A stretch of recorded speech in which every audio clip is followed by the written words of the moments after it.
Now I will say, Batman v Superman was long, and I didn't enjoy that shit at all. The one movie I was just begging for it to end, please God end, was Cloud Atlas. I was like, why isn't this movie end over yet? It was so bad. I will be honest with you. I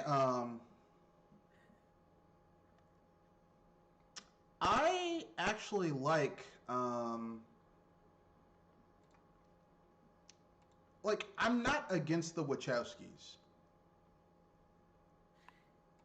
Even though they did The Matrix. No, I like The Matrix.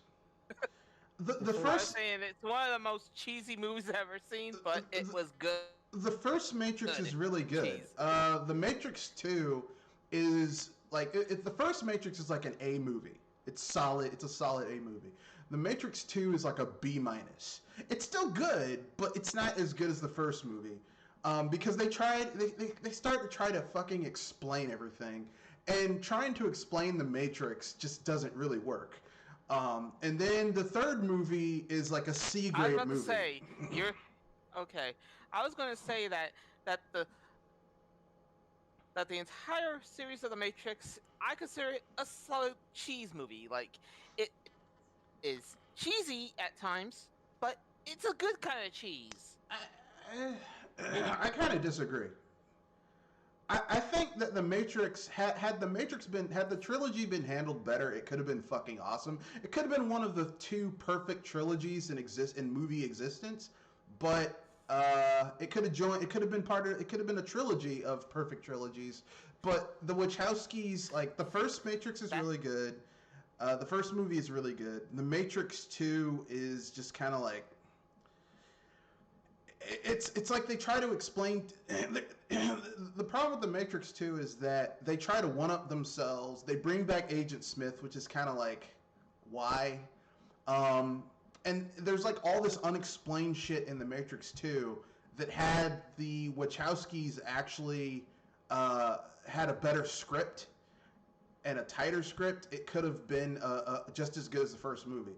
And then the third movie is just like the third movie is the equivalent of like when you're in high school and there's a kid who when you're in high school and you had to like grade someone else's paper, and there was inevitably always there was always that kid who would basically like in order for them to make they would basically make a overly wordy and verbose paper in order to make it seem like they were smarter than they were, but basically it was just a whole bunch of bullshit. That's basically what the Matrix 3 is. If you were to trim the fat, could that movie be contained in one movie? I mean, I won't say that. I think that had the Matrix 2 and the Matrix 3 script had been tighter and more concise, and maybe rewritten maybe 2 or 3 more times, I think it could have entered the annals of these are one of the great trilogies of film. Unfortunately, the Wachowskis crapped the bed with Matrix 2 and Matrix 3. And they've never been able to go beyond that. I was trying to say that if the Matrix 3 didn't drag things downward, I would say it would go from cheese movie to epic movie of all time. Well, I mean, epic movies series of all time. Go ahead, Kanoshi. I said apparently the first Matrix stole a lot of its choreography from another movie. I can't. Yeah. All those movies stole their choreography from from Hong Kong action cinema, which I mean, Hong Kong action cinema has some of the best real time action fight choreography that you can think of. So if you're gonna steal from the best. That's all I'm saying. And I'm not against the thing is, I'm not against the Matrix. I'm not like, oh my god, how dare they make the Matrix? I think the first Matrix is really good. The second Matrix had some the problem with the Matrix is that they're not incompetently shot movies. like you can take a scene from all those films and say this is a really well shot scene. Like The Matrix 2, that car chase where like Morpheus is like fighting agents on a fucking truck, and he's like people are turning into agents while they're driving. That is a really well shot scene, and yet it's like the weakness of the second and third film is the script. And like the script really weakens in the order of operations, the lack of explanation. I mean that's the weakness of those films. It's kind of like Man of Steel and Batman v Superman. Like those movies are competently shot. The problem is the script. My thing is, I still haven't seen the first Matrix. I saw Matrix 2, and Oh, what's I a didn't really recommended care. watch? Yeah. I didn't even really care about the story. I was more interested in the fight scenes than the story at the time I saw it. If you get a chance, you should watch the first Matrix. It is one of the best sci-fi action movies of the 90s. It's really good. Yeah. It's really like and I'm not just saying that because I like the movie. It's really fucking good.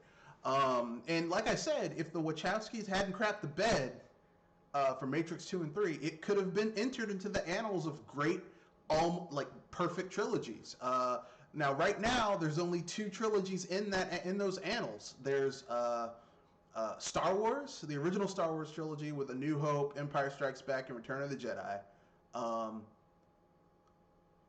Overall, that's one of the perfect trilogies. And then the other one is Indiana Jones. I know there's a 4th movie, but fuck that movie. we don't consider that to be part of the trilogy. Indiana Jones and the Raiders of the Lost Ark, The Last Crusade, and Temple of Doom. And if you want to watch those movies chronologically speaking, you have to watch Temple of Doom first, then Raiders of the Lost Ark, and then The Last Crusade. Because that's the chronological. Because Temple of Doom is actually a prequel to Raiders of the Lost Ark. But they're all really good films.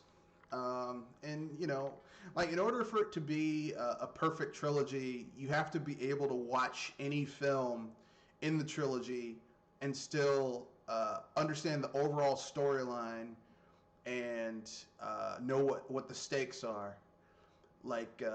You could not have seen A New Hope and start watching Empire Strikes Back and immediately pick up what's going on, which is what makes it into part of that. Same thing with Return of the Jedi, right?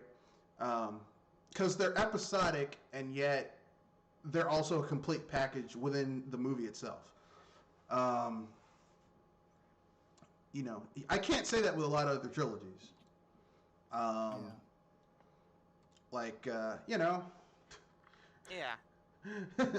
Like a lot of other trilogies, like if you go into the Dark Knight trilogy and you skip the first one, Batman Begins, and just go into the second film, you're going to be like, okay, what's going on? And that third movie, don't get me started. That was a mess and a half, wasn't it? Well, I mean, once again, it falls down on the script. The script David Goyer did the script for all 3 of those films. And the first film's script, I personally felt had some major issues. The second film, it's more of a Joker movie than it is a Batman movie. And the third film just kind of falls apart. It falls apart. The first act works really well, and then by the second and third act, it falls apart.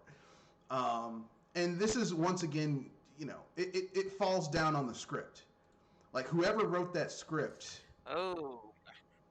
They need writing lessons? Well, David Goyer, like, I've never been impressed with his scripts. Because David Goyer is the guy who gave us the Martha lines in Batman v Superman. David Goyer is the one who, like, I'm not impressed with his script writing. Him and Alex Kurtzman, I'm just not impressed. Um, but that's my own personal opinion. It is what it is. But anyway, before we go any further, let's get into what these topics are for tonight. But before we do, let's have everyone introduce themselves, starting with the lady first, then the gentleman, and then myself. Welcome, ladies and gentlemen, boys and girls, to the BS Busters Movie Podcast for February 3rd, 2021. I'm Joy. I'm going to start. Oh boy. If anything, I'm happy and worried about what is on my birth month. Oh boy. Well, I mean, I'm happy. I'm happy for everyone involved. Kenoshi? This is Kenoshi Abominito. Here to say that you better sell for last call. For it's almost time for last call, as it pertains to some of these stocks. That was the thing I was happy about, but also sad because it would stop people that get a boner before the stock drop. I mean, didn't I tell you guys this was gonna happen? That the people. I knew it was gonna look. It was either gonna happen now, or it was gonna happen when GameStop announced their earnings. So it was gonna happen. I mean, sooner or later, people were gonna say, "Oh, like if you bought GameStop stock when it was like $15, right, and it went up to 400 something, and then you sold it, you made a lot of money." All right, I almost kicked myself. That I didn't buy any GameStop stock when it was like $10 or $15. But I was like, you know what? That stock is too volatile. I'm not going to do it. So the people who got over on the system and did it, good for you. You're lucky so-and-sos. But then you sold out. And said, "Fuck it." So I can't blame you. But yeah, I mean, you can only hold the line for so long because it's. Because other people. I was going to say that at least some of them did it for a good cause. What good cause? They propped up. They propped up a dead company for a month. Those funds. What they should have done was take the meat off that dying corpse and go home rather than just sit there and wait for it to. I mean, I hate to break this to you, but propping up a dead company for a month is not a good cause. I mean, I know people wanted to hurt the hedge fund people, but whatever. They didn't everything. They didn't hurt. Okay, I'll tell you what a good cause is. Okay, in terms of the stock market, if you invest in a firm that that is developing, I don't know, like new types of solar panels that people can just put on their house that can basically enable them to generate a certain amount of energy that lowers their usage of commercial energy sources. Okay, that's a good cause. GameStop, fuck GameStop. Okay, this is the company that wouldn't pay for people during COVID. People this highly contagious virus, and they were like, "Oh, we're a necessary business." Really? Business. Really? People need to be exposed to a virus. I was gonna say that the people that got their stock from GameStop and made money, some of them actually put some stuff in the games for kids in the hospital. The people who did that, good for them. I guarantee you the vast majority of people who put money into GameStop and then cashed out did not do that. Probably 95% of them didn't do that.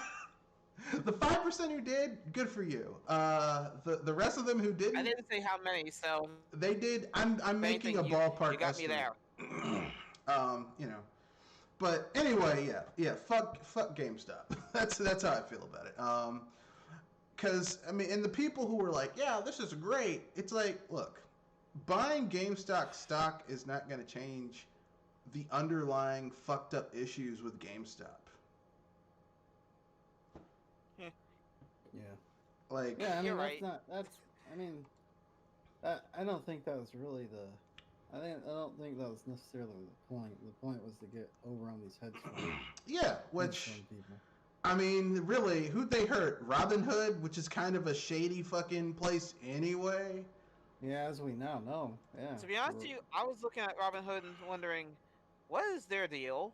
Because they, because they don't seem that trustworthy yet. But Well, I mean, the idea behind Robinhood is actually pretty cool. Basically, what they did, they ran a trading firm that basically they created an app so that people who weren't really that familiar with the stock market or didn't want to get a stock portfolio through their bank or through a trading firm, basically just download an app and buy stocks that way. It's actually a pretty good thing to get people into the stock market, even if it's on the lower end of the thing, because I mean, basically, I mean, you can go and look this up. The people, like, if you take $500 a month and you put it into, or is it $500 a week? No, it's five. I think it's $500 a month, and put it into a savings account, like every month for 30 years, you basically will wind up saving,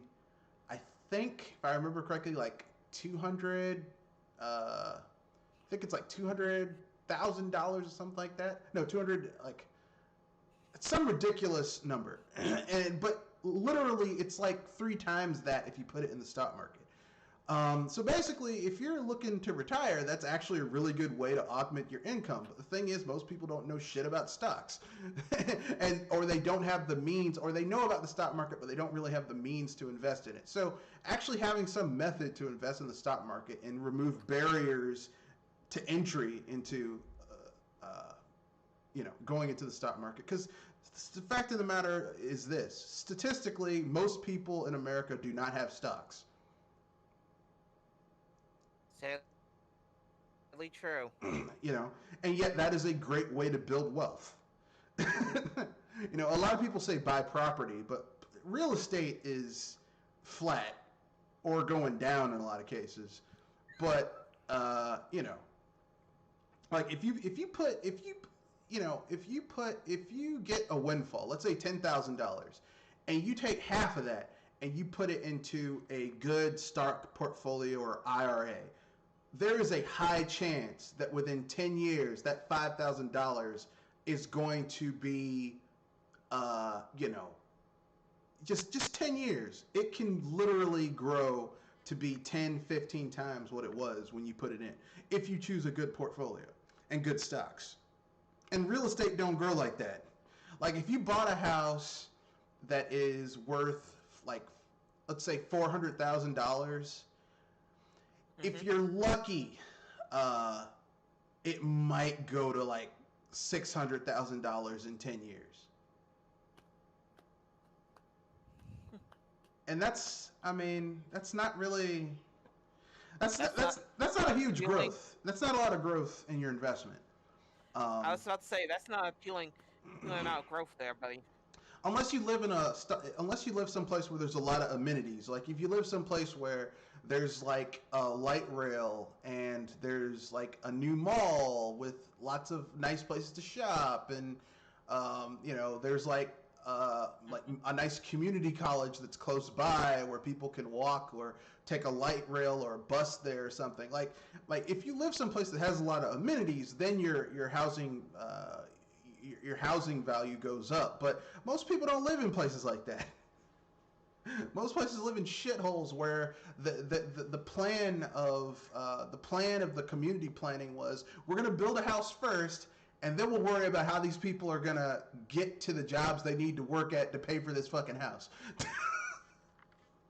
Oh, you want to go shopping? Well, we got this old ass 25, 30-year-old mall down the road where half the stores are going out of business. Oh, you want a new movie theater? Well, they got one 25 miles up the road at another place. And you can't do any of that shit now because of COVID. Oh, did you have to go there with that one. I still miss movie theaters. At least when there was good movies. But anyway, let's get to these stories. News topics.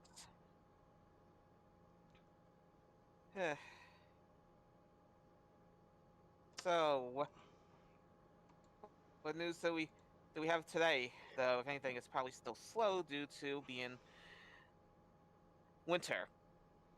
No, we got some good stuff on here. We've got we'll be covering Stadia being put on hospice care, Amazon Game Studios epic F-up, the GameStop stock falling yet again. It's still higher than it was when it, at the start of this year when it was like almost under $10. It's 83 right now, but so if you it'll be down to 25 cents by the end of the month. If I remember correctly, if it hits the single digits or lower, if it gets under if stock in the stock market gets under $5, it gets delisted. So, yeah, that's the thing. Yeah. If it hits single digits, it's at risk of being delisted. I remember that. I think the cutoff point is $5. If it goes under $5 per share, it gets delisted from off of the stock exchange. That doesn't mean they can't still sell stocks in the penny stock and blue chip stocks, which are like the more budgetary stocks, which is a great way for people to get into stocks without having to spend a whole bunch of money. But if you're a multi-billion-dollar company and you're being delisted off the stock exchange, yeah, that's not good. That's not good. Like, could you imagine if Intel got delisted off of the stock exchange? Ooh, hear a lot of people cringing from that. That'd be some fucked up shit. Yeah. But I mean, I don't think that's gonna happen. But anyway, and then we have EA is bringing back college games. College football games. Bringing back what? College football games. I was about to say, how long has it been since I even heard them bringing those around? NCAA football game? I think it's been like 5 or 6 years.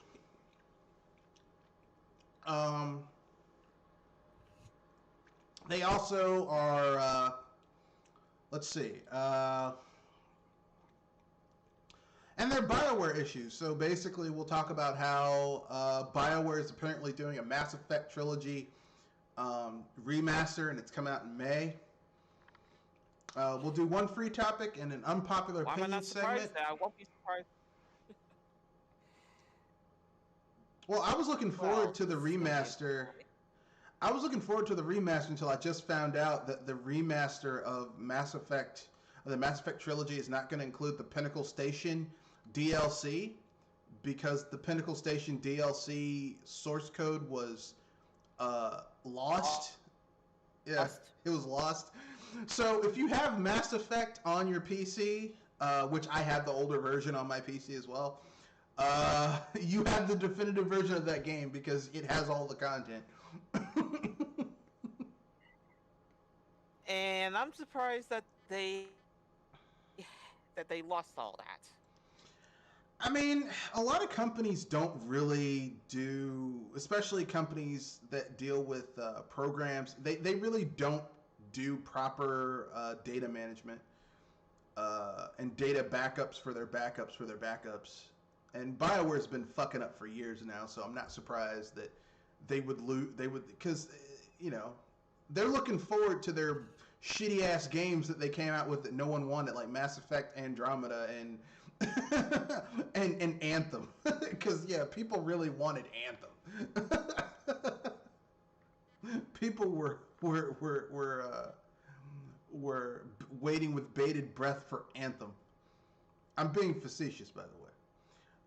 And then we'll do free topic, unpopular opinion segment, and then wrap things up. So let's get to the first story first, which is Stadia being on hospice care. So who wants to who wants to dive into this first?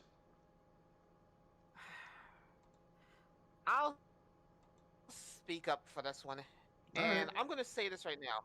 I know that there's gonna be streaming services that'll be better than Stadia, and I know it's gonna be inevitable. But for the sake of this, I'm gonna say this: Stadia, it's good that you exist. It showed what companies should never ever fucking do in their ever effing lives. Um, I'm Only to a guessing point. create a solution to a problem that no one has. Yes. uh, Kenoshi, your thoughts? Um, I mean, it's just what Google does. They haphazardly throw a bunch of stuff at the wall, hoping it sticks, and looks like Stadia didn't stick all that well. So, I mean, I don't know what to tell them. You fucked up. That's all I can say. You fucked up. So I guess I'll give my take on it. I think that I'm not surprised. I'm glad that the people who the programmers whose studios have been closed, most of them are being absorbed into Google. And, Google is still one of the few places in America where private companies where you get a pension and you get paid really well. So, at least these people aren't being turned out on their ass. So that's good for them. Because it's not their fault that the higher ups at Google just who pushed for this program had no fucking plan whatsoever to pull it out. Like zero plan. Like, I mean, this is literally one of the most ill-conceived, badly run gaming platforms I have ever seen for quite some time. Like, I haven't seen something run this poorly as a game platform since Ouya. I was about to say, I thought Gamecom would be the one that you would pick. Yeah, but Gamecom had a product actually was trying to fill a niche. It was basically trying to create a higher end from the it was basically trying to create that bridge device between a console and a handheld. Something that would later be successfully filled by other things. Google Stadia was filling a niche that's already being better filled by other cloud-based platforms. That's right. Cloud-based gaming already here. Okay? Already here, already is getting bigger as time goes by. But Google Stadia was literally like the worst way you could do it. Like let me put it this way, okay? I widely consider a lot of Nintendo sales on the Switches on their eShop to be kind of bullshit. But even Nintendo, which arguably has some of the worst eShop sales, like in terms of when I say sales, I don't mean numbers of units sold or how many. Like I mean sales in the price reductions on the games. Even their bullshit ass sales are cheaper than what GameStop was, what Google was doing with Stadia, because Google was like, okay, we're going to charge you $60 for a game that you can get on other digital platforms for like 33 for 33% off or lower. Okay, they were charging $60. Plus, in order to use their service, they still haven't really rolled out the quote unquote free mode of Stadia. So in order to use their service, you have to pay $120 for the Pro or $10 a month. So let's just say $120. Okay. And that's before buying the game, isn't it? I think there's like you get maybe like one free game a month, but I mean,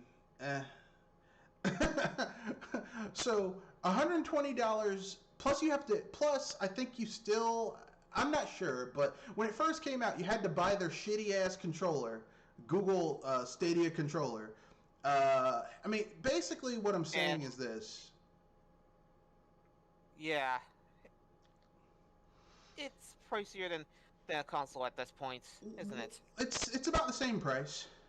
Because I mean, think about it. Okay, you had to get Stadia Pro at launch, which was $120.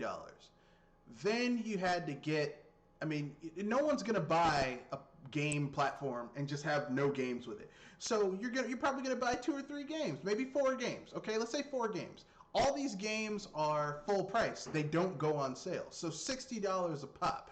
4 games at $60 a pop. So let's say that's $240. So you've already spent 120 plus 240 is $360. If you're gonna spend $360 to play Google Stadia in 4 games plus the one free game you get per month, you could have easily bought a Switch or an Xbox Series S. Series X S streaming edition with Game Pass and gotten access to more games on both of those platforms. So, I mean, literally, the whole argument between Google Stadia is that people who don't want to buy a console, it's cheaper for them to use Stadia. Actually, it isn't. It really isn't. Google Stadia is the more expensive value proposition. So they literally created a solution to a problem that no one was having. It's like, have you ever had next gen consoles come out and you said to yourself, I really want to play these next gen console games, but I don't want to buy a next gen console? No one has ever had that discussion with themselves. People maybe have had the discussion. Who the heck would have that? People have had this discussion because I had it last gen. Man, I really want to play PlayStation 4 games, but I don't want to spend $400 on a fucking PlayStation 4. I'll wait until the price goes down. Oof. People have said that, but I mean, you know, it's like remember when you were kids and sometimes it would be in the middle of the day and it would be after the morning cartoons, but before like the mid-afternoon cartoons came on, and they'd have infomercials, right? And they would have someone just like, hey, like they'd have people selling you products for shit that solves problems that no one had. Like, have you ever found it difficult to eat spaghetti off of a fork? No. But in the commercial, they'd have some numbnuts trying to twirl spaghetti on a fork, and they couldn't do it. It's like, why'd you make a device for something that no one has a problem with? I was gonna say it's more like we're watching these people fail to act badly, so badly. They basically created a solution to a problem that did not exist. They're like, have you ever found it difficult to wash your hands? No. Well, we have this new device. It's like, no, but I don't have a problem washing my hands. Well, we created a device. It's only $50. Get the fuck out of my house.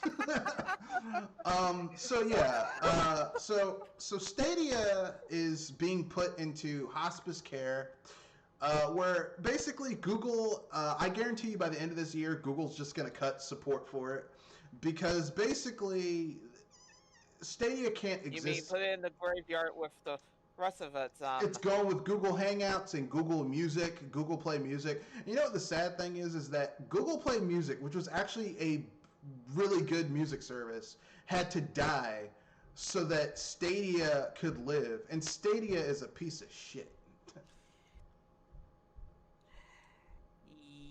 No beeping contest. I'm not even gonna sugarcoat it anymore.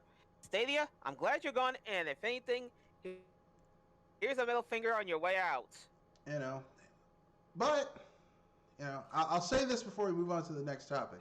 Stadia failing miserably does not mean that cloud-based gaming and all those always online shit isn't going to end, because, I mean, you've got other companies with these types of services that are making money gangbusters over the shit. So Google just fucked up. That's the thing. I already know that, but that's the thing. I already know that's happening. But if anything, I at least don't want it to replace consoles, as in fully replace them and have nothing to stand with. We're not going to replace consoles. Not anytime soon.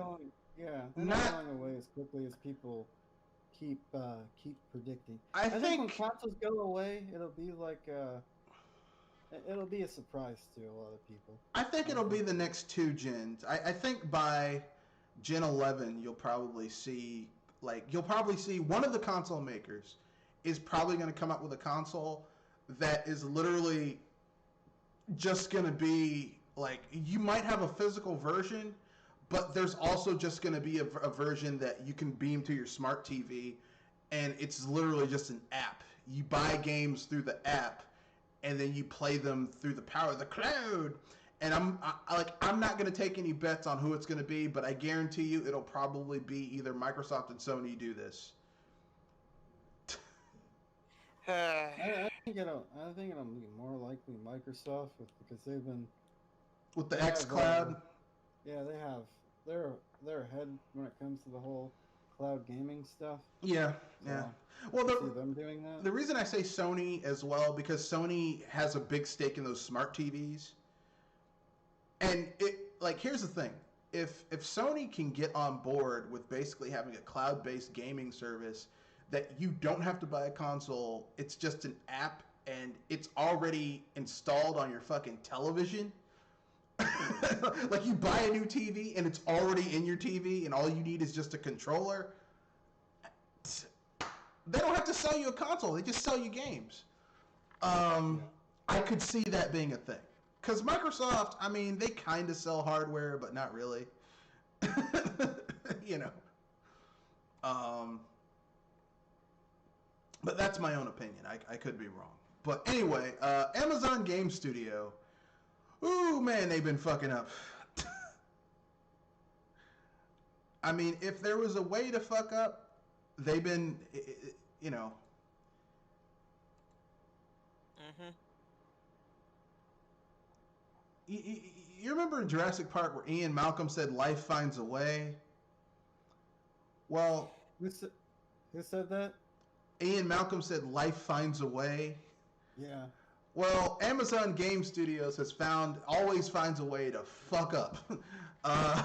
So basically, I'm just going to read a little bit of this article. So basically, this is a new extensive report from Bloomberg, which has detailed some of the dysfunction and struggles at Amazon Game Studios, which included canceled projects, a troublesome game engine, mismanagement, and a bro culture, that's in quotes, that allegedly does not give women the same opportunities as men. The report begins by discussing how Mike Frazzini was brought in to start Amazon Game Studios 8 years ago without ever making a game. Fuck up number one. Since then, Frazzini and Amazon Game Studios have released only 2 games and have seen multiple canceled projects that were attempting to recreate the financial magic of games like Fortnite and League of Legends. Fuck up number 2 and 3. The Grand Tour... And No, it goes further. The Grand Tour game was the first Amazon Game Studios console release, and within a year, it was removed from storefronts. Crucible was the next game released from the studio, and not only did it return to closed beta after its official launch, it was shut down in November 2020. 2 other projects, which were known as Intensity and Nova, never saw the light of day after the teams tried and failed to create games inspired by Fortnite and League of Legends, respectively. Okay then, so all of these canceled and unsuccessful projects at Amazon Game Studios have done so despite Amazon spending nearly $500 million a year operating the game division. Fuck up number 4. It's also million. a year. It's been open for 8 years, so that is $4 billion. I was about to say, isn't that enough to nearly be half a billion? No, 500 million is half a billion. 500 million every year over year for 8 years. That's $4 billion. That's fuck up number 4 right there. Four with $4 billion. Okay, so let's keep it rolling. Frazzini is an Amazon lifer who started his career in the book section of Amazon.com, where he endeared himself to Jeff Bezos as a manager there. He began his role as head of the games division by bringing in some of the best game development talent in the world, including Portal's Kim Swift, Far Cry 2's Clint Hawking, Madden's Richard Hillman, and EverQuest's John Smedley. Today, only Smedley remains. So these are actually, like, they brought in some really talented people. Here's why shit fucked up.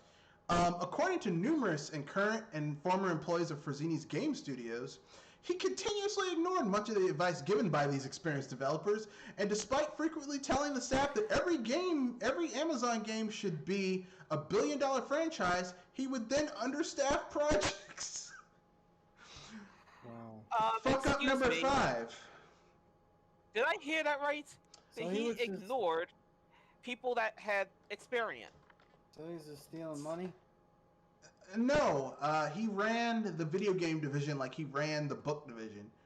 Not realizing that making video games is a collaborative effort, and you need talented people to make games. And also, why the fuck would you hire experts in their field if you're not going to listen to their advice? like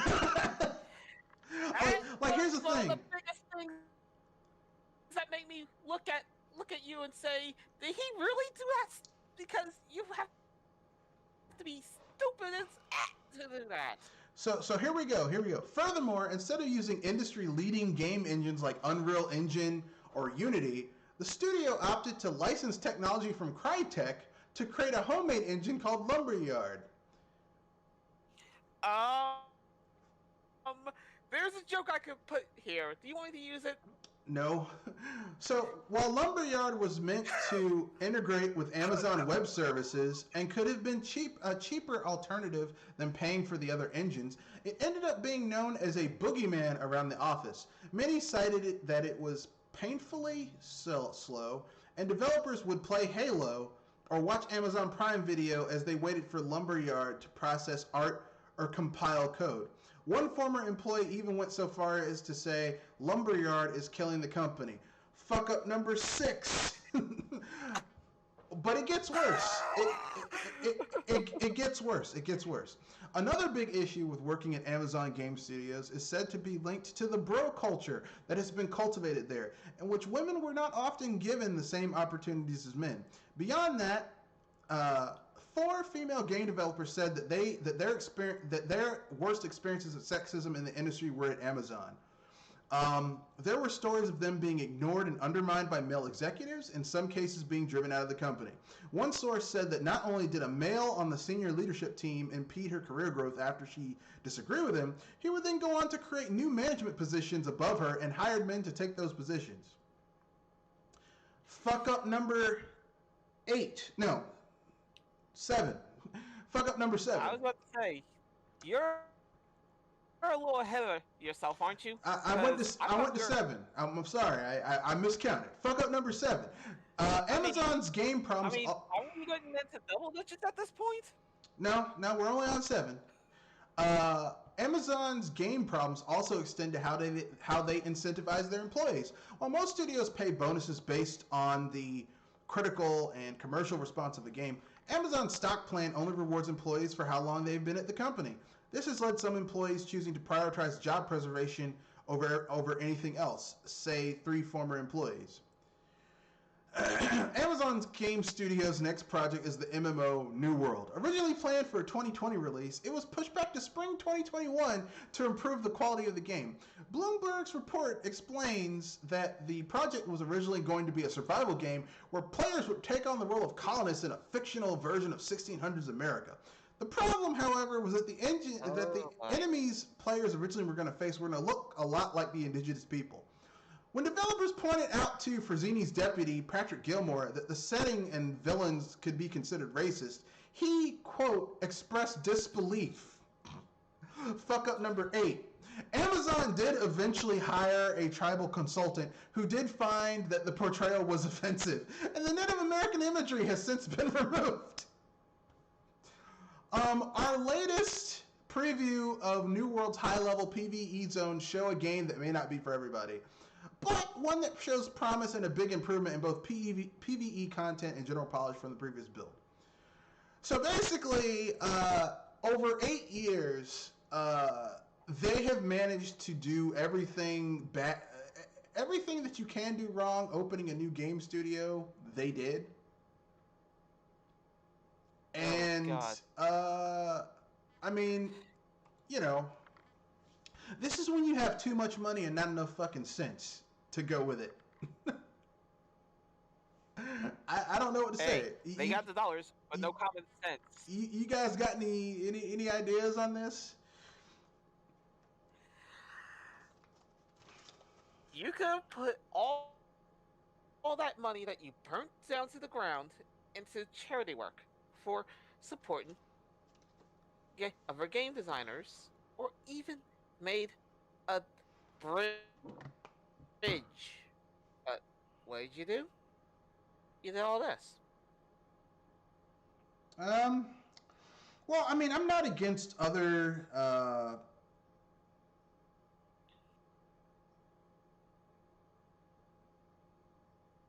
I'm not against I get that. other Just, people getting into video games, but just Yeah. how poorly they. That's the thing with how bad that they flubbed up. It's like, are you trying to honestly say that you don't want to do it and are burning your money just to say help? I mean, like I said, okay. Like, here's the thing. Okay, Bloomberg did an investigative report on this. They did a deep dive, and from just that coverage, that general coverage of the article, it seems to me that Amazon Game Studios is the reason they've been fucking up is because everything they could do wrong, they did wrong in running the studio. Like putting someone who had no experience in video games in charge of making video games. Fuck up number one. Hiring people who have a lot of experience and then not fucking listening to them. Fuck up number two. That was the big one that made me look at him like, what the hex? Why would you put someone who has no experience in that field in charge of something? I'll never understand. What do you think? What do you think, Kanoshi? I think maybe he had, I don't know, maybe he had some money, or maybe he lied his way through in order to get that position.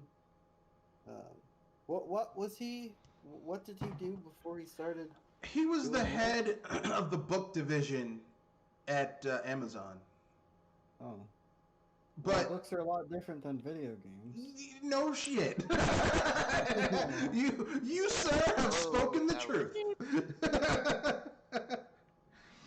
I mean, like this is literally like the gang can't shoot straight, and you know, like I said, when between college and going to work, going to work at City Air, when I was much younger. I did work at an Amazon fulfillment center, and let me tell you something about Amazon. They're racist as fuck over there. So I'm pretty sure, like, when they said they had a bro culture that was not good towards women, not really surprised. Not really surprised. So what did they do to you over there? Like, you said they're racist, so. Well, I mean, the general thing that I've learned is that generally speaking, there's a hierarchy of negative isms that aggressive isms. Okay, like typically speaking, if someone doesn't like Jews, they don't like black people either. If they don't like black people, they're gonna have something to say about women. You know, it's like there's a hierarchy of bullshit they're going to spill down. Like, you've never heard of a racist that just doesn't like, oh, I don't like black people. No, if they're racist, they don't like anyone who isn't white. You know? And consequently with that, you'll find that a lot of racists are also misogynists if they're racist males. They don't like women. They tend to go hand in hand. I was about to say, that's a big combo right there. I mean, You know, seriously. it's kind of like that old stand-up with Chris Rock where he's like, "I'm listening to these people say, fuck these Iranians, fuck these Iraqis, fuck them, fuck them." It's like I'm listening very carefully because eventually they're gonna get the niggers and Jews. That's basically how I feel, and so like when I see shit like that, like the various microaggressions and isms and negative isms, and that's just what I experienced like 8, 9 years ago. I can imagine that in some ways it has not gotten better in some ways. So, Wouldn't be surprised if it got worse. well, I'm not surprised that, because like here's the thing. Like I said, if you see racism, you're gonna see sexism as well. They go hand in hand, like coffee and cream or vanilla and chocolate, cookies and cream. You know. Sad reality right there. But anyway, so essentially speaking, what I'm saying is this: uh, the bro culture. It's like literally, this was like I wouldn't be surprised if Michael Frazzini isn't reassigned and they clean house. I don't think Amazon wants to shut down because they put $4 billion into this, and that's too much money to just shut everything down and throw the baby out the bathwater. But don't be surprised within the next 2 or 3 years if you don't see a lot of people being fired at the top of Amazon Game Studios. Because the reason Amazon opened Amazon Game Studios is because they wanna combine everything together into into certain groups. well, they bought Twitch, and Twitch is really like the primary platform on Twitch is people streaming games, and so they want to combine that shit with Prime, with Amazon Prime. They want a unified platform, and I'm not against that. You know, their business, they're trying to make money, but literally, they have this part of their company that's just not running very well, and this is it. And the problems start at the top, so they need to go and do their own internal investigation, and I guarantee you that man is probably not gonna. Well, he'll probably still have his job, but he might not. They might buy him out, and tell him to get the fuck out. So,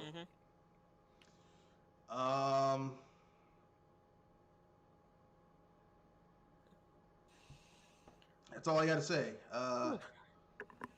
Yeah. So GameStop stock is falling yet again. It's still higher than it was at the beginning of this year when it was like under $10.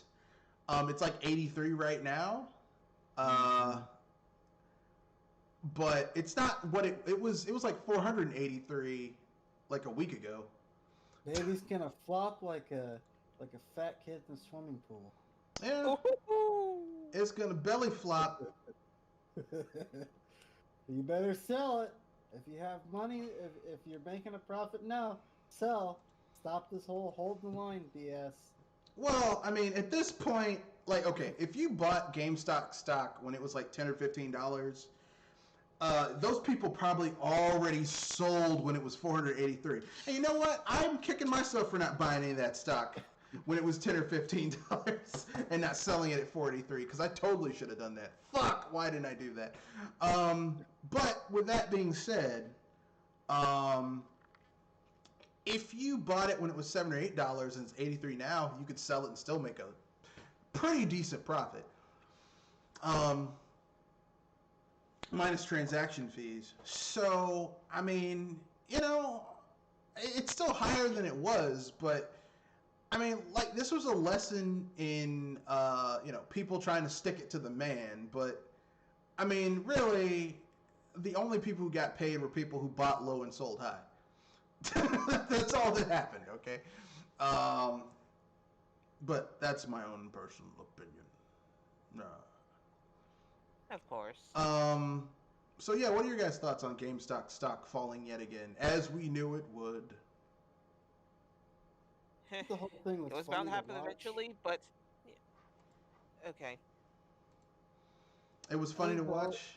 I thought it was funny to watch. I think seeing these hedge fund people sweat a little bit was really entertaining. trust me, I was among these people that thought, yeah, this ain't gonna last. You know, get yours while you can. You know, it's only a matter of time before they fight back and they take everything. So take what you can, get out. Don't try to be a hero. Don't try to make this bold statement. But yeah, you know, there was one guy that was able to make $200 million from it. He's like, oh wow, he got pretty lucky, and you know, I heard about this one kid that made $3,200. He's a pretty young kid, and I was just like, well, you know, I mean, I know people want to make this weird statement, but I mean, that's what the stock market is for. It's there to make money. I mean, it's Yeah. you know, contrary to what some people say, that's why it's not. called investment. No, No one Yeah. buys stocks just to hold on to them and never make money off of them.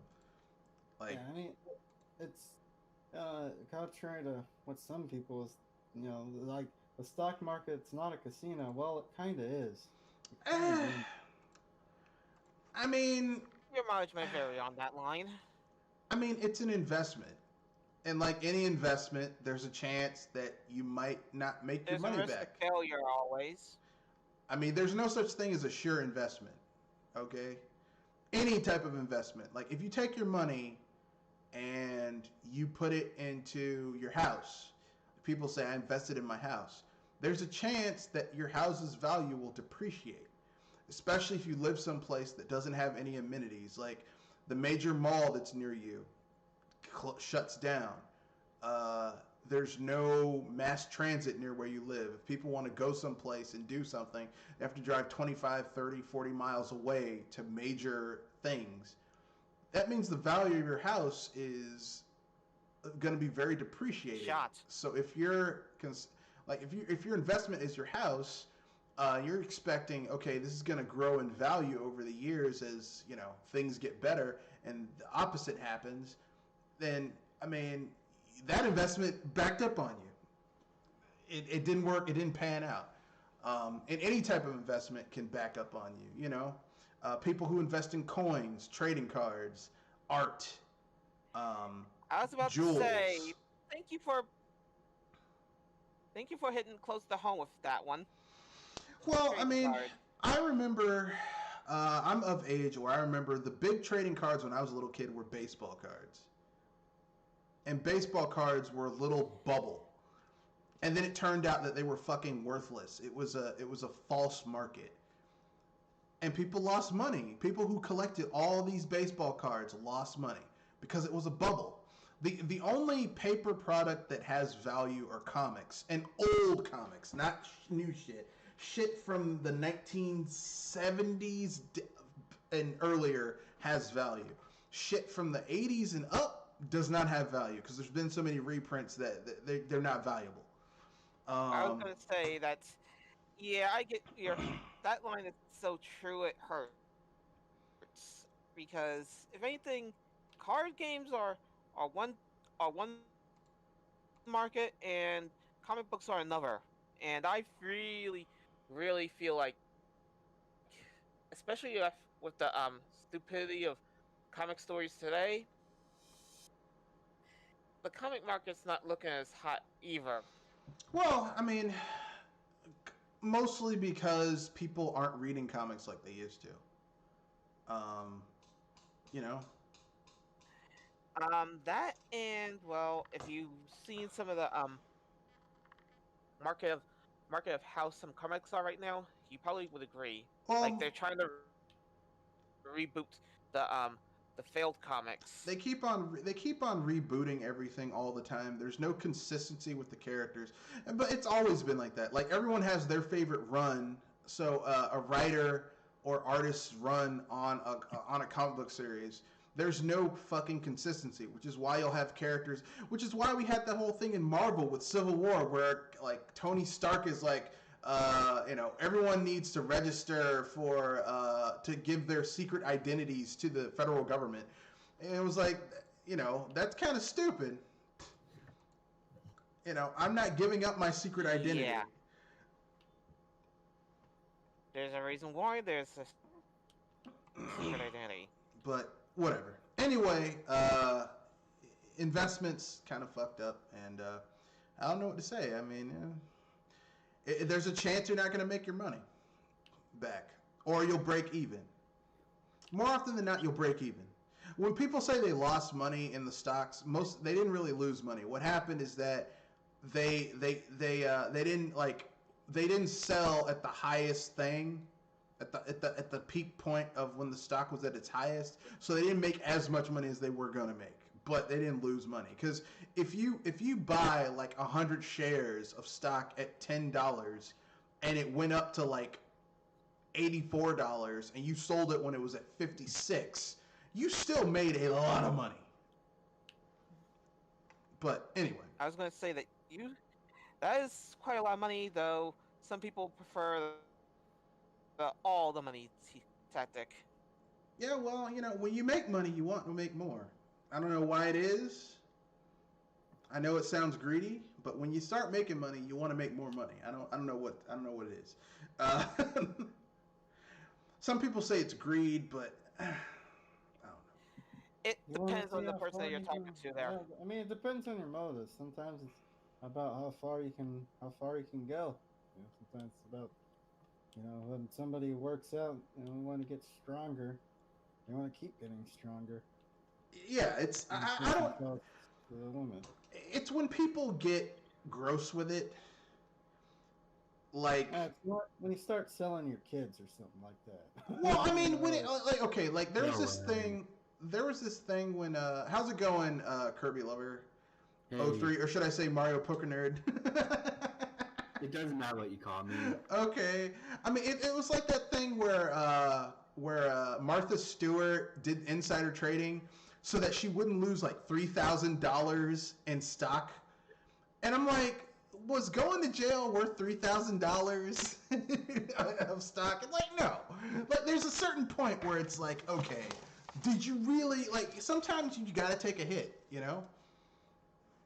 Yeah. That's business, Sometimes you're going to make a lot of money, sometimes you're not going to make as much, but Yeah.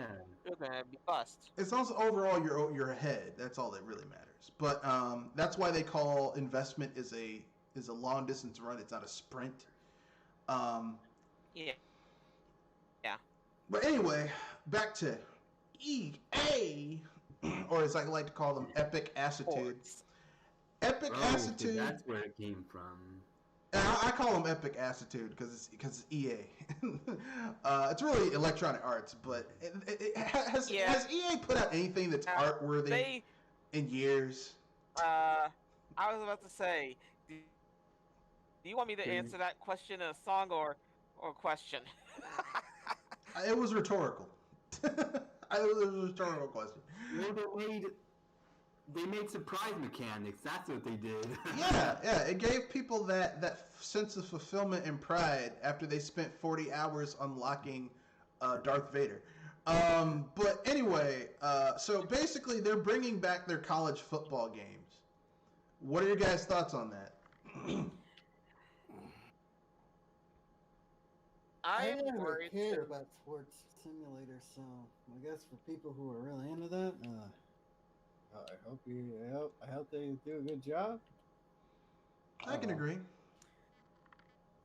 I'm more worried because don't they have enough sports games that they screwed up already? No, they do not. They want all of them. I think the only good thing about college football is that I think 2K also does a college football thing. I don't think there's an exclusivity license for it, so there's going to be competition, which is good. Because there needs to be competition, because of the lack of competition, 2K got lazy with their basketball games,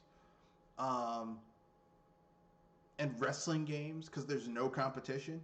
So I do think that there does need to be competition. There needs to be another horse in town, and it's always been that way. Like, remember back in the day during the 4th gen where you had Nintendo and Sega. Imagine if there was no Sega pushing Nintendo. Oh yeah, you get lazy. They get lazy. I mean, that's kind of the problem that we have Yeah. now with Nintendo is that, like, look, they're sitting on 80 million units sold. They're sitting on, 80 million units sold and all this They software sold. They're getting actually outbeat complacent. They outbeat the PlayStation. Maybe outbeat the newest PlayStation with their Switch. They're getting And complacent. they're- Okay, and the thing is, when Nintendo gets complacent, they start fucking up. I was about to say that they've been careful about this one, but they're No. still getting there. They're starting to get complacent, and when Nintendo gets complacent, they start fucking up. Now, of course, when Nintendo fucks up, it's not like world ending. But if all you have is a Nintendo system, be prepared for some disappointment. Okay. I already got disappointment with one game. Thank you. I don't need an entire system. So it's just not. What game was that? It's something that I swore never to buy ever again after this mess up. Pokemon. Yep. Yeah. Yeah, she's not too Well, crazy I'm about Sword and fine. Shield.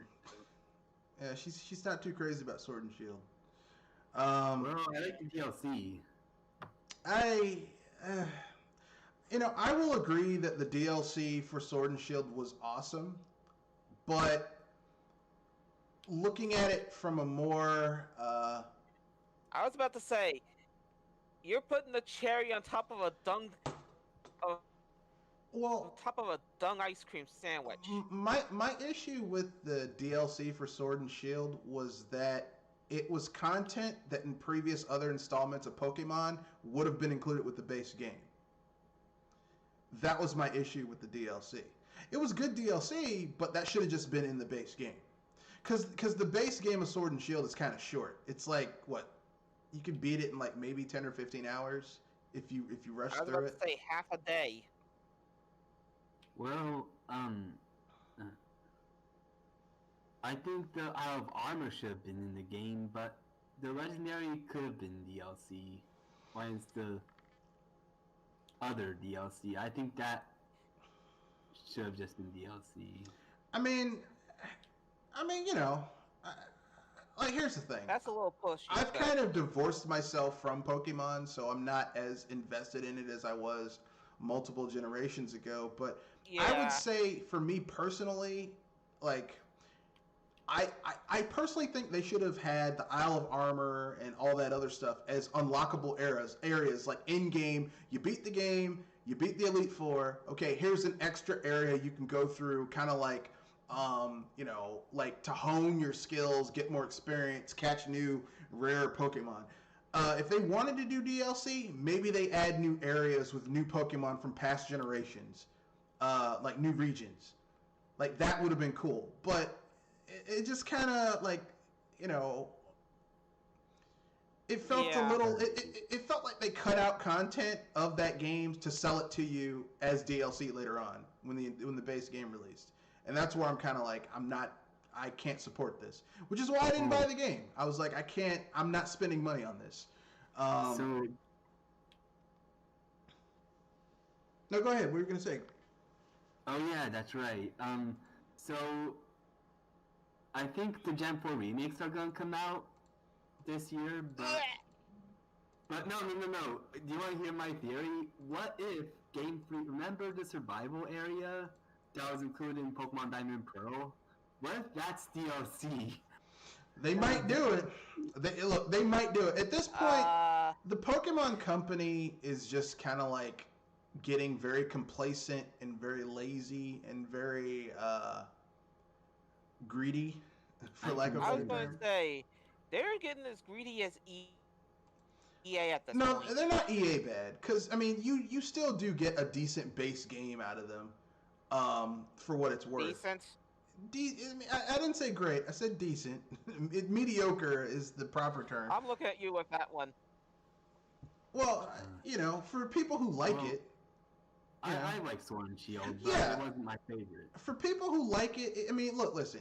You still choose your starter, You still go out and go through multiple gyms, fight some evil team, all Yeah. that type of stuff. Like the basic, they cover. Look, it's very formulaic, which is the problem with Pokemon. It's very formulaic.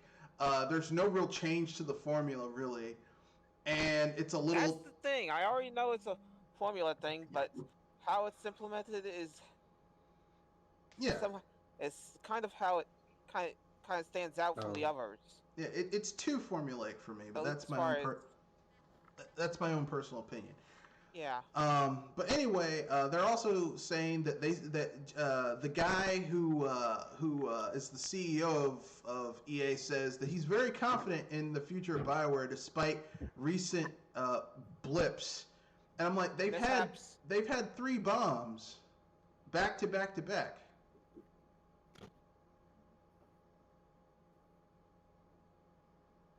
Yeah.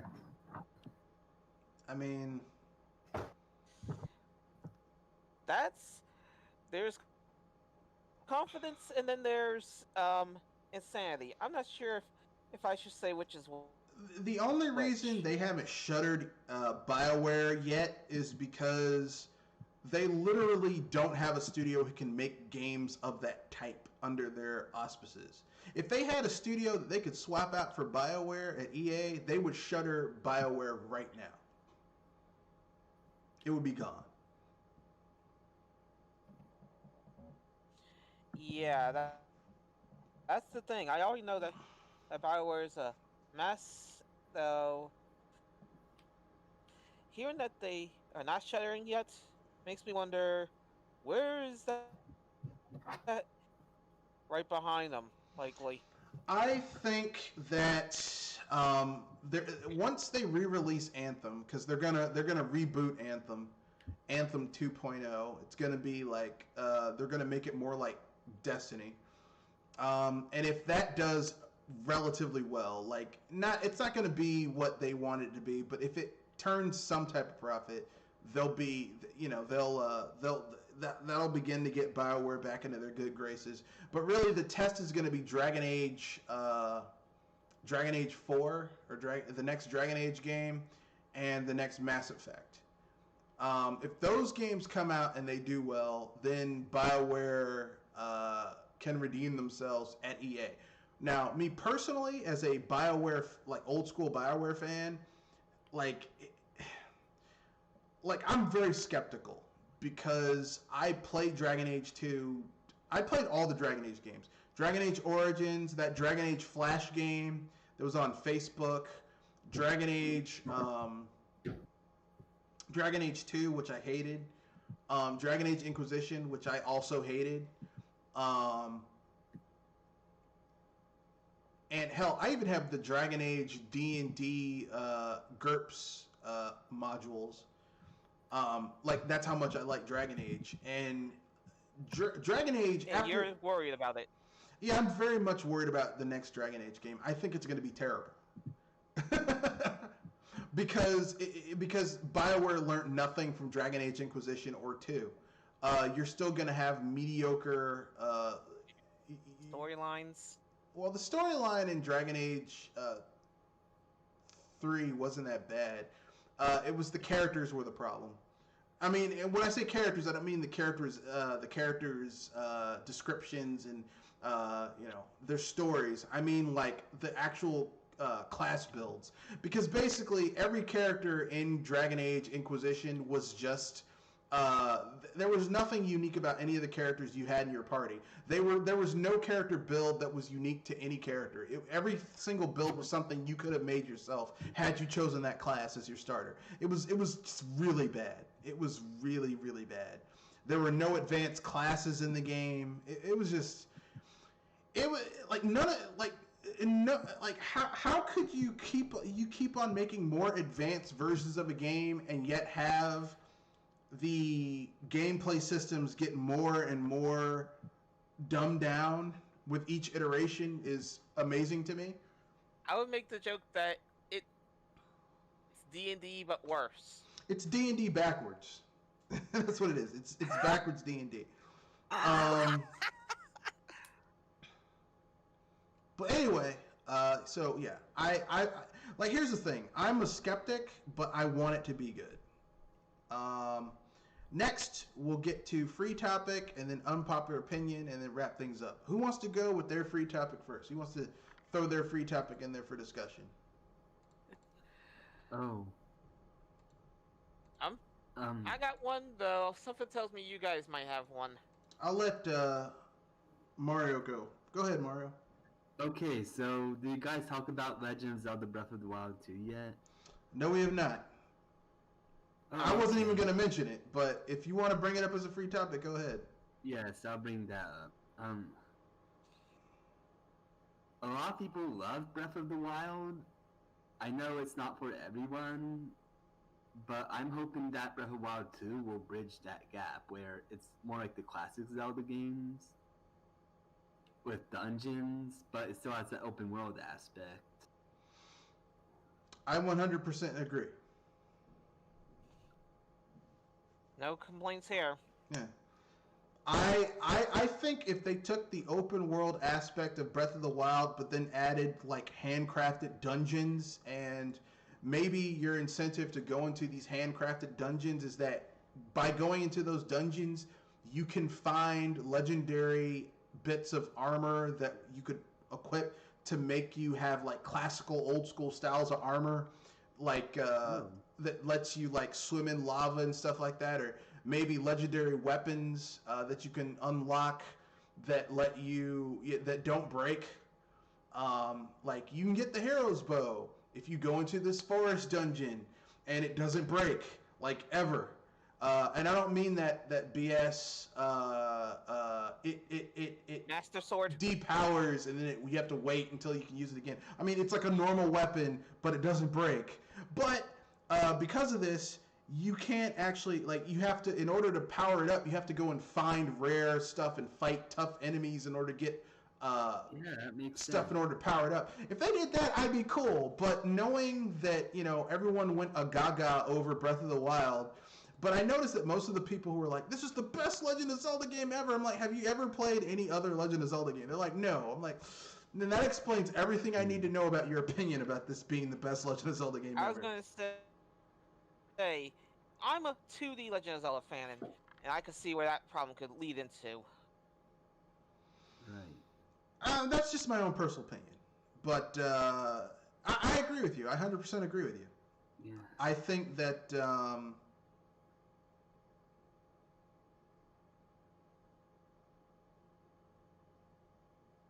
Yeah.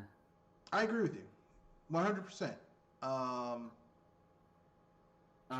Another thing. Sometimes I didn't know where to go, and there'd be tough enemies that would kill me in one hit, and that's what made me kind of quit the game. But I admire its design sometimes. I mean, I think that the art style is a little too anime-ish for me. To the detriment of classical designs, but that's the art style they went with, and every Legend of Zelda game has a different art style. They all look different. That's true. There's never been a consistent. I think Breath of the Wild 2 is the first one where there's a lot of the same art styles, because even the difference between Majora's Mask and Ocarina of Time, there are enemies that are the same enemies that look vastly different from one game to another.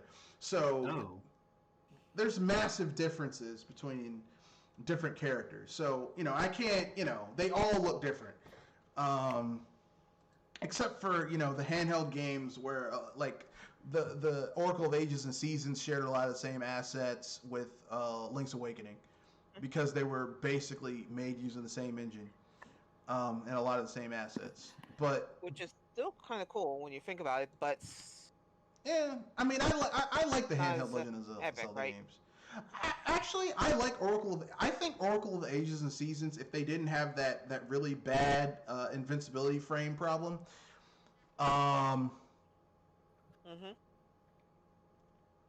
if they didn't have that, they would be just slightly below Link's Awakening.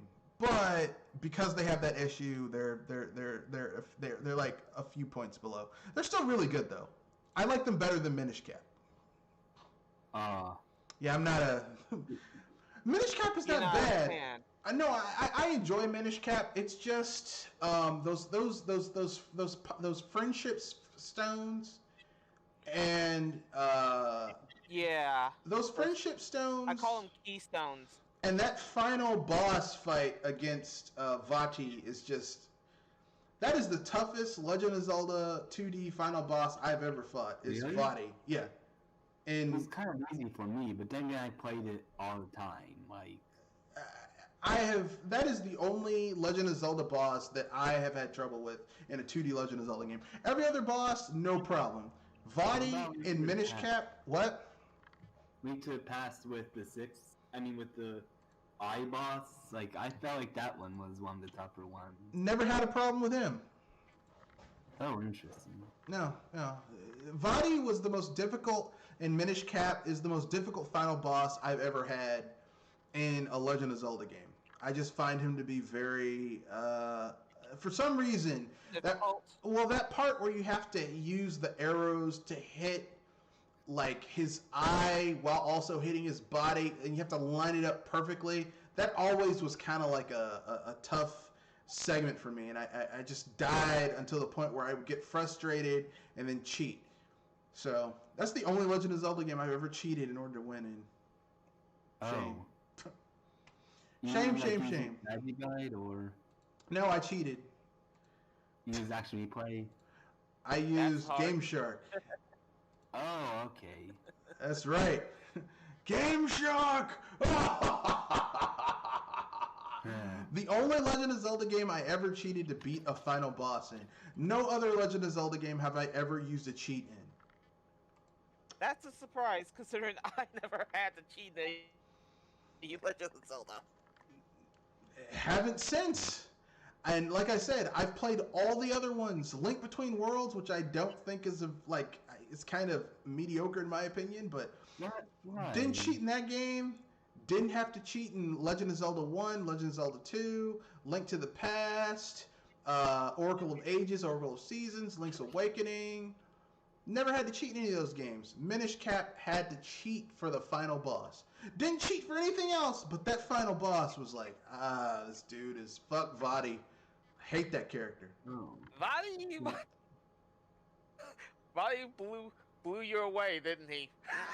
Not really. It was just that one. There's in the wrong way. Not really. There's one segment in the boss fight that was just too difficult for me, and I was like, I'm not, because I could have spent a long time dying, coming back, but in all those other Legend of Zelda games, I pride myself on playing a no-death run, and Minish Cap is the only. A no-death run? Minish Cap is the only Legend of Zelda game where I've had where I cannot do a no-death run. Oh. Oh God! I actually beat you on that. No. Can't do a no-death run on Minish Cap. Every other Legend of Zelda game, I can do a no-death run, no problem.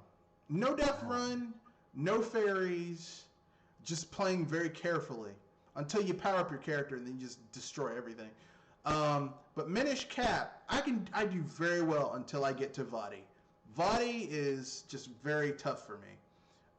Not the entire fight, but like I said, there's a segment where you have to hit his eye, like he's got multiple little orbs spinning around him. You have to hit the orbs while at the same time hitting him.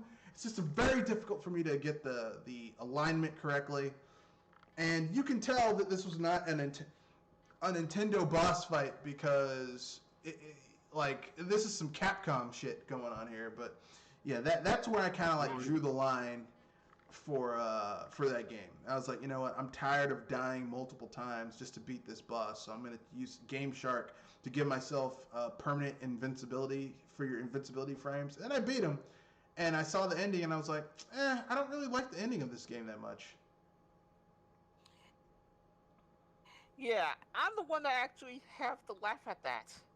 The ending of Minish Cap? Yeah, because the ending is Minish Cap is kind of stupid. Because the whole point of the game, not bad. The whole point of Minish Cap is just tells how Link got his green hat. It's stupid. I mean, it's not a very good game. and it's kind of a prequel for Four Swords Adventure. That's all it really is. It's just as, and I'm Yeah, like, but I was about to say that explains the hat though. It kind of gets though it's kind of the biggest piece of cheese. I mean, it's just not a very. I just don't consider it to be a very good handheld Legend of Zelda game. I think that there's like a bevy of better handheld Legend of Zelda games over. Minish Cap is still better than that one that had Link cross dressing for the 3DS. Oh, you mean That one where he had like different outfits and stuff in order to give you different special abilities. Triforce Heroes. Yeah, Triforce Heroes, yeah. yeah. That one is terrible, but it's That's the only Legend of Zelda game that I honestly can never do a no death run. Oh God. Yeah, I didn't consider it to be very good because I don't want to play a Legend of Zelda game where I have to play with other people. I mean, I had to die multiple times in order to get the last costume. Yeah, I don't like Shadow Links. Legend of Zelda for me is a single player experience. I don't want other people there with me while I'm playing it. And that game really is best if you're playing it with someone else to help you out. And the thing is, I did all those solo. Yeah, which makes it even harder. So I just said I'm not playing that. Because Four Sword Adventures on the GameCube is the same way, where like basically you can do it solo, and actually playing that game solo is pretty fun. But it's supposed to be like a multiplayer game, but I don't want to play Legend of Zelda with other people. It's a private experience for me. I don't want to share it with someone else. But anyway, my a co-op adventure.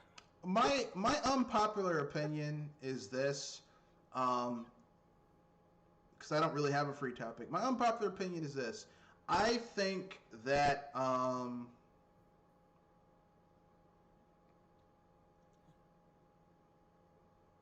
the Switch is Nintendo's successor to the 3DS and not to the Wii U.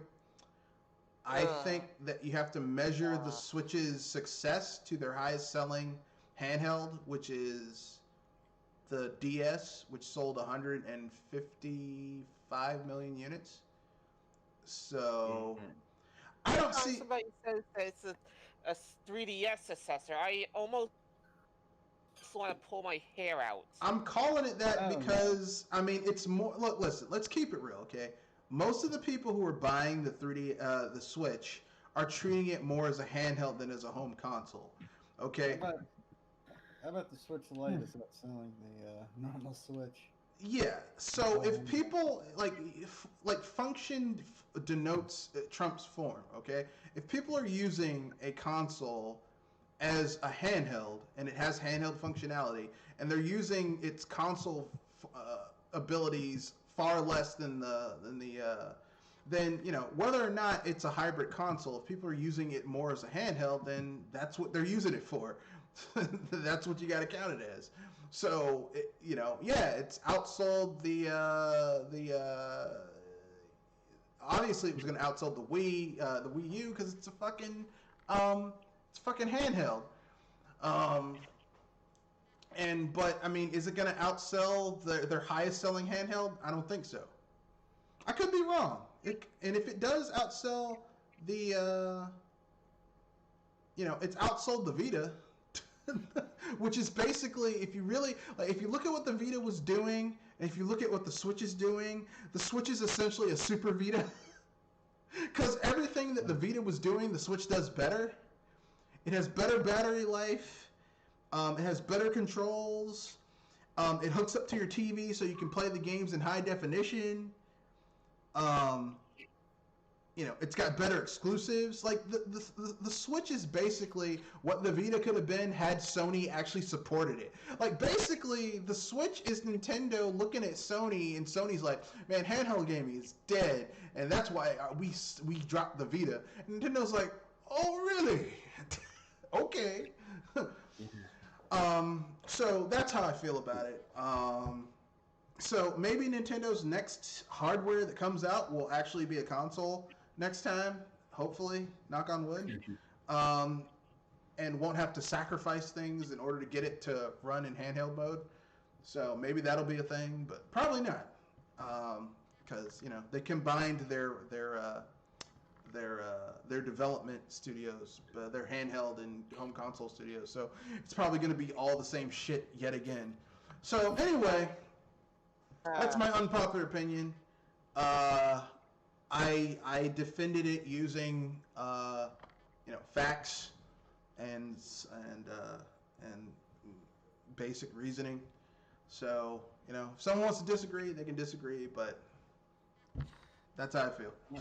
Well, I agree. Most people mainly use it for the handheld factor, especially since a lot of those games are on multiple systems, especially PC games. Certain PC games allow you to cross save, so you can play it on your PC and then take your save with you on the go with the Switch.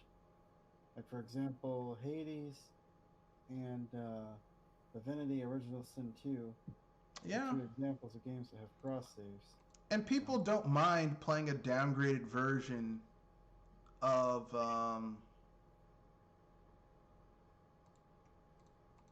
people don't mind playing a downgraded version of a game if it's in handheld mode, and like the downgrade is reasonable, it isn't unreasonable. So if that's what people want to do, bless them. Me personally, the reason I don't get a lot of games on the Switch is because I like playing games where I can mod them, and you really can't mod games on the Switch unless you're willing to take your Switch, void its warranty, and put an Android OS on it. And if I'm going to do all that, I would just rather just buy another Switch. But I don't want to buy another Switch, so there you go. So yeah, that's my unpopular opinion. Anyone have another unpopular opinion you want to do before we wrap things up? Yeah, I do. Go ahead. I was about to say that. Huh? I'll let Mario go, and then you can go last, and then we'll wrap things up. Okay? Oh, okay. No, go ahead, Mario. So to be honest, I don't think the Mega Man games are all that great. Like they're not the same level as like Kirby or Mario. Others they're average, but I kind of like them. Especially new ones. I would say that some Mega Man games are good, but then the quality starts to peter out, especially on the 2D platformers. Like Mega Man X 1, 2, and 3 are really good. 4 okay, 5 okay, 6 starts to go downhill. Because it's oversaturation. Well, it's just they kind of run out of ideas, and it just starts to fall apart. Like Mega Man on the NES, Mega Man 1 it kind of sucks. Mega Man 2 is great. Mega Man 3 is good. Mega Man 4 is good. 5, it's still good, but it's kind of starting to get a little stale. 6, 7, seven's kind of good. Rockman and Bass is great because Rockman and Bass feels like a prototype for Mega Man X. Mega Man 8 also, Mega Man's kind of like the original Mega Man games have kind of held up better than Mega Man X. Mega Man X just kind of falls apart though. Oh, interesting. After a point. I hear most people would say differently. I was going to say Mega Man X falls apart near 4 and 5. That's what I'm saying. Like the first 3 games are really good. 4 and 5 are okay. Like they're a little bit above mediocre. They're moderate. They're moderate. But then 6 and 7 are just trash. 6 and 7 are terrible. Oh, So I mean, I would say that Mega Man doesn't have consistency, but Kirby doesn't. Like, there's some Kirby games that aren't good either. I would say Kirby's Dream Land 1 is... Kirby's Adventure is good. Kirby's Dream Land is good. Kirby's Dream Land 2... Kirby's Dream Land 3, I'm not that impressed with. Kirby 64... Kirby 64, look, that game is not good. I'm sorry. I know people are going to get mad at me. I don't like that game. I think it's good, but it's not the best. Kirby Superstar is my favorite. Kirby Superstar Ultra, also really good. Kirby Return to Dreamland is also really good. Oh yeah. Like all those, those two 3DS Kirby games are also really good. Kirby, those even the Game Boy Advance Kirby games are good, except for the one that's on the DS with the where you had to use a stylus to control Kirby. Oh, I didn't yeah. like that. Canvas Curse. Mass Attack I isn't Yeah, that Canvas bad, Curse. but it's a lot trickier than it looks. Squeak Squad, that one wasn't that good. But aside from that, those two Oh, games, the rest of them, like Kirby games, like even the bad Kirby games are still like there's still some gameplay value to them. But I would say overall Kirby has a better track record. I agree. Yeah. But there's not as many Kirby games as there are Mega Man games. Like Mega Man has a bigger margin of error, if you will. Yeah, but here's the thing. Like, I also like how hard Mega Man is.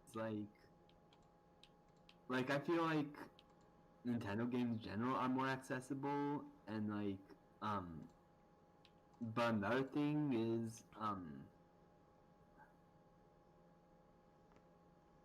with the old Mega Man games, you kind of had to pause a lot, and that made things more annoying. But I can see if people like it, I can see that.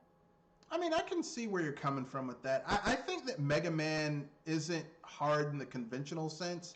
I think what makes Mega Man hard is that until you figure out enemy weaknesses and how to use the weapons that you get from defeating bosses and use those enemy weaknesses, it's kind of difficult. But once you get past that, it's like, it's not that bad. Yeah. But that's my own personal opinion. And everyone can disagree. So what's your unpopular opinion, Jewel? For me, I could say this is probably the weird one to me that I feel like whenever I look at a sale, it kind of bugs that sometimes the sale of some of these games, they don't appeal to me. Like when you find a game that's usually on sale and it's trying to actually get your attention, it kind of seems like it doesn't try hard, and that's usually when I'm looking all around for sales, not just on the eShop. I can understand that. For me, I mean, whenever I look at sales, I usually see some bland, uninteresting game that doesn't try to really appeal to you. That's the one that comes onto sale. that's kind of one of the flaws of only gaming on one system is that you only get to see certain things on sale. And this is when I'm looking at multiple systems. So I'm what PC and PlayStation 3 and When I actually look at when I look at some people's game and see games for sale, really? it kind of goes into the bland category. Like it's a generic game on sale trying to get your attention. Because I've experienced that, but not with multiple systems. So most of the time, I get that it's only. I was about to say it hits harder on certain systems than others. The only time that really hits me is when it's something that is when I'm only looking at one console. Like when it's only one console, that's when it kind of hits me when that happens. Cause it's like sometimes I'll look on Nintendo's eShop and they're like, we have these games for sale. And if they have like 20 games, only 2 of them are mildly interesting to me. And the other 18 are like, you have it on sale. It's also on sale on other platforms. It's cheaper on other platforms. Why would I get it here? So for me, that's the thing that kind of drags it out for me. But then you have the other thing going on where it's like something might be on sale, but it's not something you really want to buy. You know? Yeah. At least you can understand where I'm coming from with that, right? Yeah, I get it. Kenoshi, you have any unpopular opinions? I do like sales, but yeah. Everyone likes sales. I don't have an unpopular opinion, but I do have a free topic. Go ahead. That is, I started playing the Medium on Uh-huh. PC, and it's it's interesting. It's an interesting title. The fact that it has this whole split reality thing going on. We're playing in two different planes. Yeah, the live world and the dead world. Yeah, and you're playing on PC. Full warning: the game, when it goes into the split world, it cuts your frame rate in half. Yeah, because it's got to run those. It's got to run that stuff in. Although I'm pretty sure because you have it on PC, there'll eventually be some patch that if you have a good enough graphics card, you'll be able to run that shit at full frames probably. Yeah. I don't have evidence to support this, but knowing PC gamers, some ingenious PC gamer is gonna figure that shit out. Because PC gamers like, why the fuck did I buy all this shit if I can't run the shit the way I want to? God damn it. Yeah, because you say if you're running the game normal, like at high settings, 100 frames, when it goes into the when it goes into that split world, it goes down to 50. 40. Yeah, it goes down to 45, 50 frames. I just found that interesting because it's like, well, kind of makes sense. It's usually how it is when you're dealing with split screen. It's running two things at the same time. I guess you could get around that if you had two displays that are both running at 120, and you set it up so that when it went split screen, one would be on the one screen, and one would be on the other screen. But I mean, how many people have two displays in their gaming setup? The one way to get it, well, really, the only way you could get around that is if you had a really good graphics card that can run that game at 120.